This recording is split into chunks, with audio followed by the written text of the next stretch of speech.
مولاي صل وسلم دائما أبدا على حبيبك خير الخلق كلهم ഹബീബനാ റസൂലുള്ളാഹി സ്വല്ലല്ലാഹു അലൈഹി വസല്ലമ തങ്ങളുടെ അവസരത്തിൽ പറയുകയുണ്ടായി, മഹാനായിരിക്കുന്ന ഇബ്നു അബ്ബാസ് റളിയല്ലാഹു അൻഹുവിനെ തൊട്ട് റിപ്പോർട്ട് ചെയ്യുന്ന ഒരു ഹദീസിൽ കാണാം, മാമിൻ റജുലിൻ യൻദുറു ഇലാ ഉമ്മിഹി നദറത റഹ്മ, സ്വന്തം മാതാവിന്റെ മുഖത്തേക്ക് റഹ്മത്തിന്റെ, കാരുണ്യത്തിന്റെ, വാത്സല്യത്തിന്റെ നോട്ടം നോക്കുന്ന ഏതൊരു മക്കളും ഇല്ലാ കാനത് ലഹു ഹജ്ജതൻ മഖബൂലതൻ മബ്റൂറ, സ്വീകരിക്കപ്പെട്ട ഒരു ഹജ്ജിന്റെ പ്രതിഫലമാണ് അവനിക്ക് നൽകപ്പെടുക എന്ന് ഹബീബുനാ റസൂലുള്ളാഹി സ്വല്ലല്ലാഹു അലൈഹി വസല്ലം.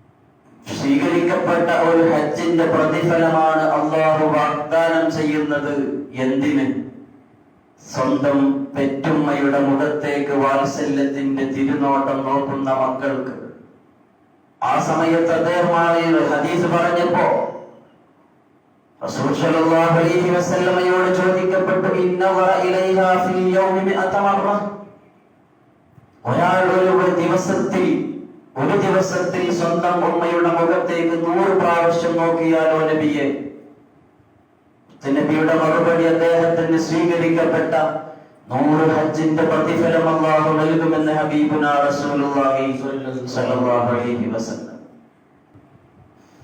ഉമ്മാന്റെ കാലടി പാടിലാണ് സുവർഗമധുർത്തോളി, ഉദിമതിയാം മുത്ത് മുഹമ്മദിൻ പൂമൊഴിയുള്ളിലുറച്ചോളി, അമ്മിഞ്ഞപ്പാലിൻ മധുരം ഇന്നു മറക്കാമോ?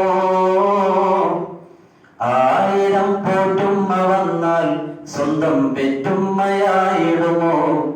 ഉമ്മാന്റെ കാലടി പാടിലാണ് സുവർഗമധുർത്തോളി, ഉദിമതിയാം മുത്ത് മുഹമ്മദിൻ പൂമൊഴിയുള്ളിലുറച്ചോളി.